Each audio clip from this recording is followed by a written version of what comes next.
London reveals itself in the grey light of a Tuesday morning. Here, the pavement carries the weight of centuries, and the air feels still despite the city's hum. We observe the quiet continuity of heritage, where elegance is not a statement but a natural state of being.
The morning air in London possesses a particular clarity that favors the understated. As the city wakes, there is a noticeable absence of noise, replaced instead by the rhythmic cadence of leather soles on stone. The architecture of the West End serves as a silent partner to those who move through it, offering a backdrop of Portland stone and weathered brick. One does not arrive here to be seen, but rather to exist within a lineage of taste that predates the modern cycle of trends. The atmosphere is thick with a sense of permanence. Every corner turned feels like a return to a standard that never actually left. It is a world where the environment dictates a certain level of composure, and the residents respond with a grace that feels entirely unstudied. We watch as the first figures emerge, moving through the soft light with a focused, quiet energy that defines the early hours of a city built on tradition.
A figure crosses the street near Berkeley Square, and the silhouette immediately anchors the scene. There is a specific geometry to this look that prioritizes structure over ornament. The lines are clean, following the natural frame of the body without constriction. It is a testament to the idea that the best clothing is that which allows the wearer to disappear into their own presence. The weight of the fabric suggests a tactile history, something that has been brushed, hung, and worn with care over seasons. There is no effort to shorten or exaggerate the proportions. Instead, there is a commitment to the middle ground, where balance provides a sense of security. This silhouette does not shout for attention across the pavement. It waits to be noticed by those who understand the value of a well-pressed shoulder and a break in the trouser that is exactly where it should be.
Restraint is perhaps the most difficult quality to master, yet here it seems as natural as breathing. There is a profound power in what is left out. We see a woman paused at a newsstand, her attire devoid of any visible marking or logo. The confidence she exudes comes from the knowledge that her choices are rooted in quality rather than recognition. Her jewelry is minimal, perhaps a single heirloom piece that has seen decades of similar mournings. This is the art of the subtle flex, where the quality of a seam or the luster of a button tells a story to the observant eye while remaining invisible to the masses. It is a refusal to participate in the frantic pace of modern consumption. By choosing less, she communicates a depth of character that cannot be purchased. It is a reminder that true status is never loud.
Clothing must live. It must move through the world, catching the wind at a street corner and folding naturally as one sits for coffee. We observe how heritage fabrics interact with the modern city. A heavy tweed jacket deflects the damp London mist, while a silk scarf provides a flicker of movement against the rigid lines of the buildings. There is a beautiful friction between the old-world materials and the fast-paced digital reality surrounding them. Watch how a coat moves as its wearer navigates a crowded sidewalk near Piccadilly. There is no stiffness here, only the fluid ease of garments that have become a second skin. These pieces are not kept for special occasions. They are the armor of the everyday. They are designed to age, to patina, and to carry the memories of 1,000 walks through these same streets.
The past is never really behind us in a city like London.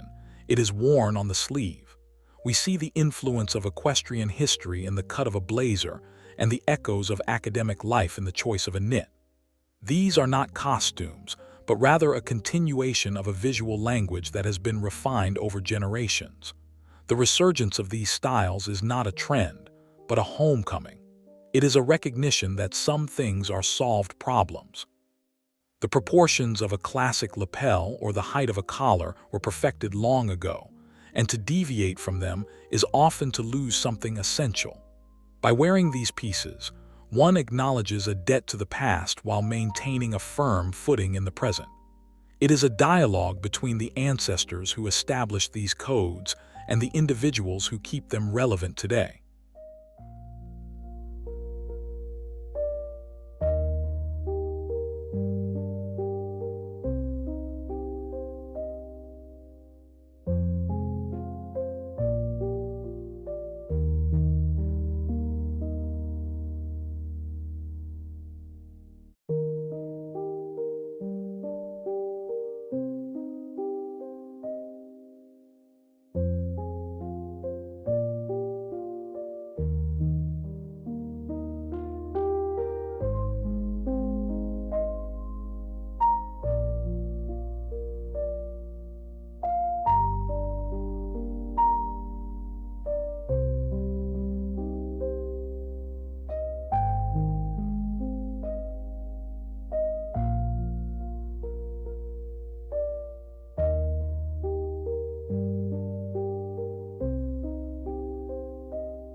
Let us take a moment to simply watch the city breathe. The rush of traffic fades into the background, leaving only the visual rhythm of the streets. There is beauty in the stillness of a parked vintage car or the way light hits a brass door handle. These small details are the connective tissue of the old money aesthetic. It is about an appreciation for the world as it is, when it is cared for and respected. The eye wanders from the people to the environment, finding the same themes of durability and grace in the wrought iron railings and the manicured squares. We are not just looking at clothes. We are looking at a way of moving through the world that values quality in all its forms. Take a breath and notice the textures that often go overlooked.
There is a misconception that elegance requires formality.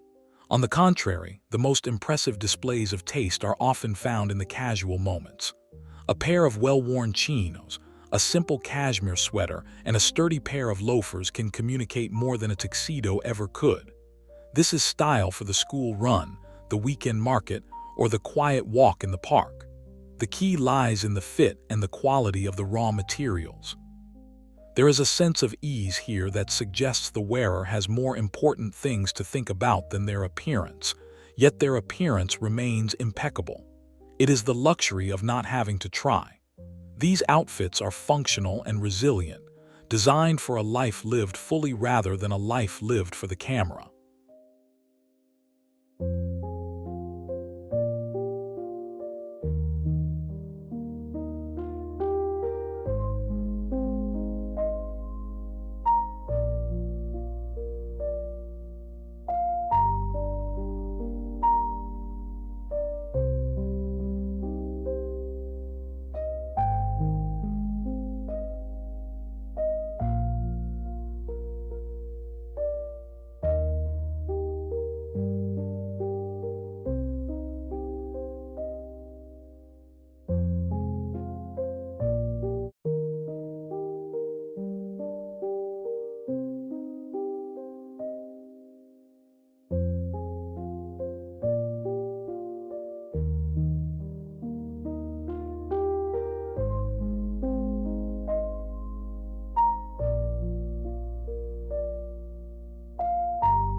Within the strictures of heritage style, there is ample room for the individual to breathe.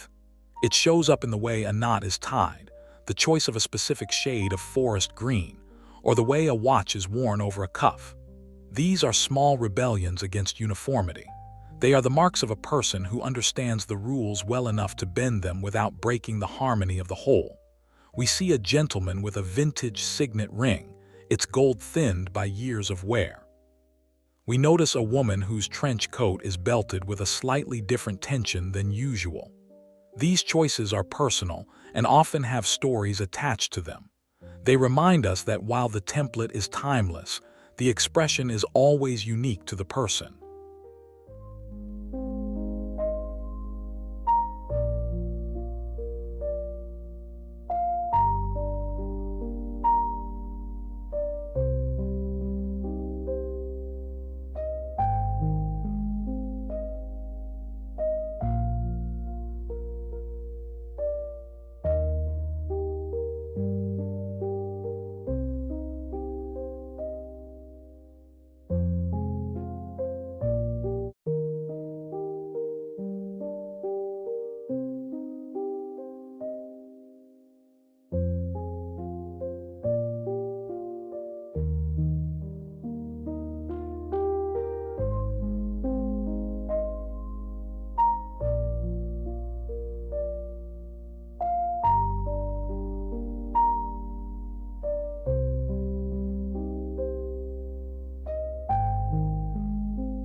As we move from the residential streets of Kensington toward the more active lanes of Chelsea, the energy shifts.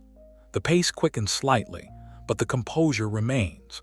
The transition between neighborhoods reveals the versatility of these classic wardrobes. They look just as appropriate against the backdrop of a grand museum as they do in a small, crowded bistro. This adaptability is the hallmark of true luxury. It is clothing that does not require the wearer to change their persona depending on their surroundings. Instead, the person remains the constant, and the clothes serve as a reliable companion through the varying rhythms of the urban day. The city changes, but the standard remains.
The way a person carries themselves is the final, most important element of any outfit.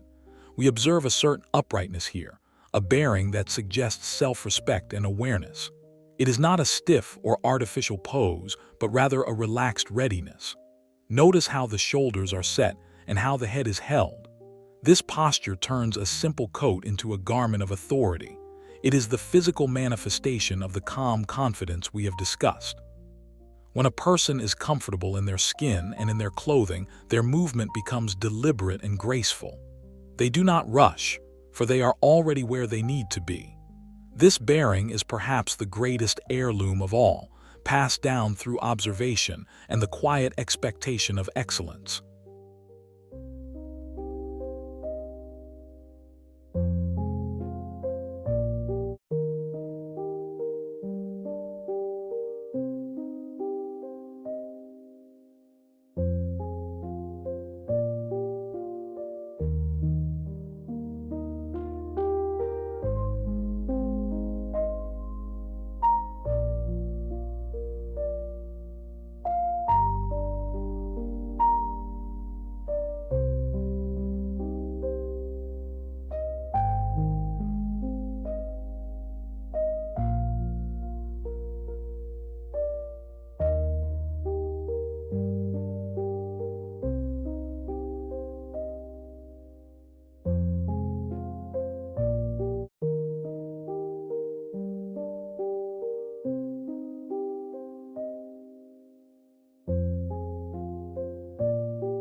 In this moment, as the afternoon sun catches the gold of the leaves and the stone of the city, we see the pinnacle of this aesthetic.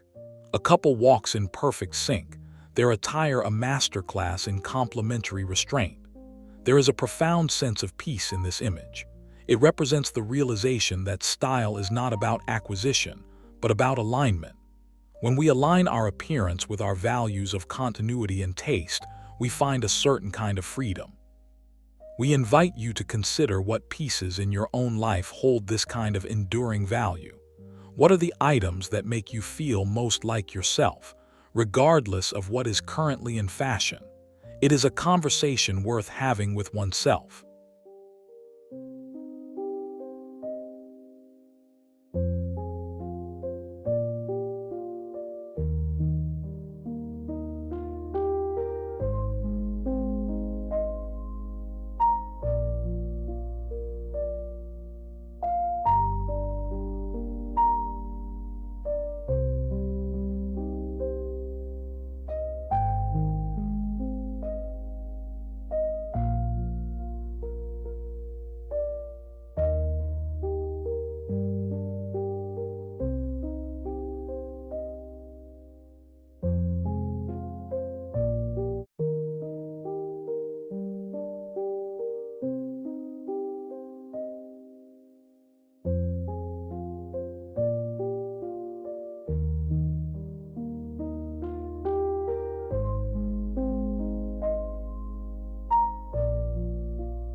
The flow of the city is a symphony of small moments. A door opening, a greeting exchanged, a silent nod between strangers who recognize a shared sensibility. We watch the heritage pacing of London, a city that moves at its own speed. The people we observe are part of this rhythm, contributing to the visual harmony of the streets. There is no jarring movement, no desperate attempt to stand out. Instead, there is a collective contribution to a scene that has played out for over a century. It is a reminder that we are all part of a larger story, and our choices in how we present ourselves are a way of honoring the environment we inhabit.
Up close, the world of quiet luxury reveals its secrets.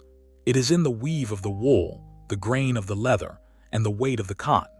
These materials have a physical presence that synthetic alternatives simply cannot replicate. We observe the way a heavy flannel trouser drapes, creating a clean line that moves with the leg. We see the soft roll of a shirt collar that hasn't been stiffened by plastic. These are the technical triumphs of traditional tailoring. It is an architecture for the body, designed to provide comfort while maintaining a sharp appearance. To touch these fabrics is to understand why they have remained the standard for so long. They are honest materials for an honest way of dressing.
There are codes in this world that require no translation for those who know them. A specific shade of navy, the presence of a particular type of brogue, the way a raincoat is folded over an arm. These are the signals of a shared heritage. They suggest a background of certain schools, certain clubs, and a certain way of life, yet they do so without being exclusionary. They are simply the markers of a culture that values continuity. We see these signals everywhere if we know where to look. They are the shorthand of the understated, a way of communicating belonging without ever having to say a word. It is a visual language of high fidelity and low volume.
As the day fades into evening, the city takes on a softer hue.